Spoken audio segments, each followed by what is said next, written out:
भारतातील प्रमुख अभिजात भाषा: तामिळ 2004, संस्कृत 2005, तेलुगू 2008, कन्नड 2008, मल्याळम 2013, ओडिया 2014, मराठी 2024, पाली 2024, प्राकृत 2024, आसामी 2024, बंगाली 2024.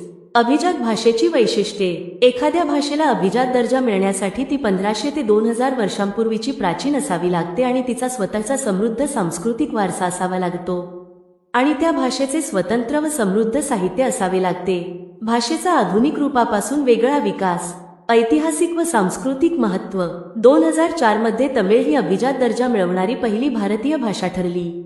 भारतात आतापर्यंत एकूण 11 भाषांना अभिजात भाषेचा दर्जा मिळाला आहे, ज्यात सुरुवातीच्या 6 भाषा तमिळ, संस्कृत, कन्नड, तेलुगू, मल्याळम, ओडिया आणि नंतर जोडलेल्या 5 नवीन भाषा मराठी, पाली, प्राकृत, आसामी, बंगाली यांचा समावेश आहे. हा दर्जा भाषेचा प्राचीन वारसा जतन करण्यासाठी दिला जातो.